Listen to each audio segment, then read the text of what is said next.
Hello viewers, welcome to my channel. வாங்க இப்போ coconut laddu எப்படி செய்கிறதுன்னு பார்க்கலாம். இதுக்கு வந்து டெசிகேட்டட் கோக்னட் பவுடர் எடுத்துருக்கேன் நான். இது வந்து ஹோம்மேட் தான். ஒரு பேன் வச்சுட்டு ஒரு ஸ்பூன் நெய் விட்டுக்கலாம். இப்போ வந்து 1.5 கப் அளவுக்கு நான் டெசிகேட்டட் கோக்னட் எடுத்திருக்கேன். இது வந்து நீங்கள் வீட்லேயே வேணாலும் செஞ்சுக்கலாம், கடையில் வாங்குறதுனாலும் வாங்கிக்கலாம்.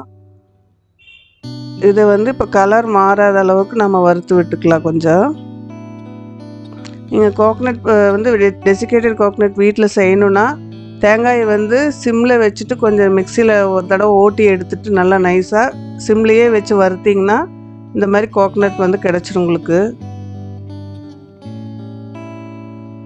நல்லா துருவி எடுத்து மிக்சியில் ஒரு ஓட்டிட்டு நீங்கள் வந்து சிம்லேயே வச்சு நான்ஸ்டிக் பேனில் வறுத்திங்கன்னா டெசிகேட்டட் கோக்னட் கிடைக்கும். இந்த மாதிரி நல்லா ஒரு டைம் கொஞ்சம் வறுத்து விட்டுட்டு கொஞ்சம் ஏலக்காய் போட்டுக்கலாம். ஏலக்காய் பவுடர் சேர்த்துக்கலாம். சேர்த்துட்டு நட்ஸ் கொஞ்சம் சேர்த்துருக்கேன் நான், முந்திரி. உங்களுக்கு என்ன நட்ஸ் விருப்பமோ அதை சேர்த்துக்குங்க. சேர்த்துட்டு மிக்ஸ் பண்ணிக்கலாம். நான் வந்து இதில் கண்டென்ஸ்டு மில்க் ஆட் பண்ணியிருக்கேன், டேஸ்ட்டு கொஞ்சம் நல்லாயிருக்கும் அப்படிங்கிறதுக்காக. உங்களுக்கு சுகர் போடணும் அப்படின்னா கொஞ்சம் 1/2 கப் அளவுக்கு பால் விட்டுட்டு சுகர் வந்து ஒரு 3/4 கப் அளவுக்கு, 1.5 கப்புக்கு 3/4 கப் சுகர் ஆட் பண்ணிங்கன்னா கரெக்டாக இருக்கும்.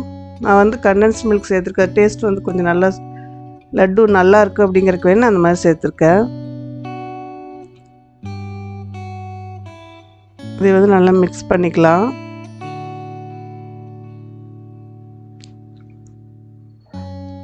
வந்து கொஞ்சம் ஃபுட் கலர் சேர்த்துக்கலாம். நான் ஆரஞ்சு கலர் ஃபுட் கலர் சேர்த்துருக்கேன். உங்களுக்கு என்ன கலர் விருப்பமோ சேர்த்துக்குங்க. பிங்க்கு, க்ரீனு அல்லது எல்லோ, என்ன கலர் உங்களுக்கு தேவையோ அந்த மாதிரி சேர்த்துக்குங்க. இந்த மில்க் மெய்டு கலரு நல்லா சேர்ந்து வர மாதிரி நல்லா மிக்ஸ் பண்ணிக்கலாம்.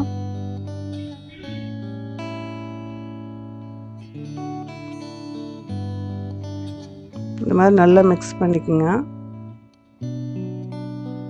அடிப்பிடிக்காமல் மிக்ஸ் பண்ணி கொடுத்துக்குங்க. இந்த மாதிரி எல்லாம் நல்லா கலந்து வர மாதிரி மிக்ஸ் பண்ணிடுங்க. இப்போ வந்து இது ஒரு பவுலுக்கு நம்ம மாற்றிக்கலாம். இந்த மாதிரி மாற்றிட்டு எல்லாம் லட்டுவாக பிடிச்சி எடுத்துக்கலாம். பிடிச்சிட்டு நான் கொஞ்சம் டெசிகேட்டட் கோகோனட் வச்சுருக்கேன். அதில் வந்து நம்ம ஒரு கோட்டிங் கொடுத்து எடுத்து வச்சுக்கலாம். பார்க்குறதுக்கு ரொம்ப அழகாக இருக்கும். நீங்கள் இந்த ரெசிபி செஞ்சு பாருங்கள், ரொம்ப நல்லா டேஸ்ட்டாக இருக்குது. தேங்க்யூ ஃபார் வாட்சிங். இந்த வீடியோ உங்களுக்கு பிடிச்சிருந்தால் லைக் பண்ணுங்கள், ஷேர் பண்ணுங்கள், சப்ஸ்கிரைப் பண்ணுங்கள்.